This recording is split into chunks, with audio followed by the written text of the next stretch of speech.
Untuk apa orang Yahudi di Palestina membuat 300 makam yang dikesankan makam tua?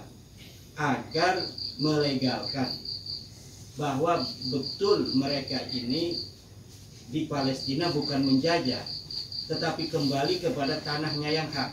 Buktinya ada makam-makam leluhur kami zaman dulu yang sudah ada di Palestina ini. Padahal makam-makam itu baru dibikin.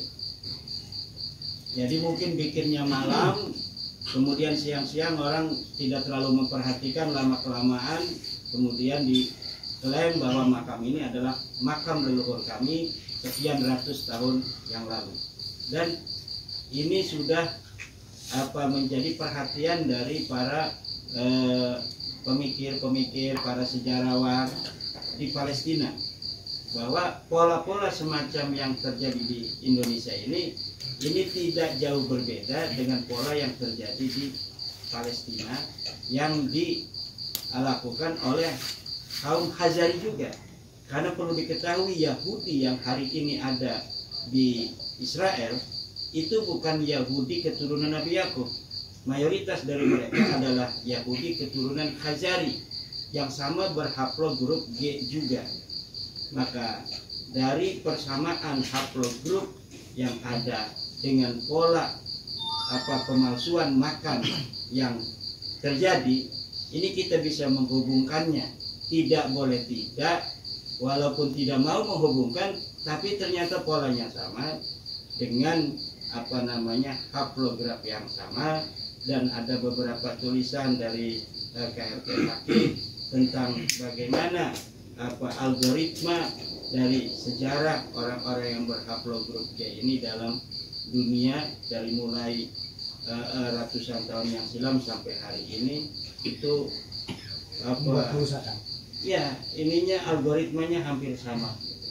Maka ini bangsa Indonesia dari Sabang sampai Merauke hari ini mungkin pemerintah belum perlu turun tangan, mungkin karena lagi sibuk pilpres. Uyang juga memikirkan bagaimana keamanan pilpres. Minimal bangsa Indonesia sekarang dengan adanya isu nasab yang kemudian sekarang mulai juga dari isu nasab ini mempunyai irisan-irisan dengan sejarah, irisan-irisan dengan adanya makam-makam palsu. Maka ini harus mulai cilok kanan cilok kiri. Apakah ada kejadian semacam di Ngayogyakarta, Hadiningrat, makam-makam yang diklaim atau makam-makam yang baru diadakan seperti di Semarang, di Jogja, di Solo, ini yang ada di lingkungan masing-masing. Kalau ada, segera untuk diteliti. Kemudian ditanyakan apa motif orang-orang yang bikin makam itu, siapa dia. Kalau misalnya dia hanya mencantumkan nama bangsa Indonesia, Mbah Jabrik misalnya, itu tidak terlalu itu berbahaya. Tapi kalau sudah namanya ini nama orang-orang luar dari bangsa Indonesia, dari anak-anak atau dari suku-suku Nusantara sendiri, maka ini dikhawatirkan sengaja pola ini dilakukan untuk mengkaburkan sejarah di masa yang akan datang, sehingga sejarah ini akan menjadi begitu gelap untuk dipahami hakikat kebenarannya oleh para anak-anak kita di masa yang akan datang.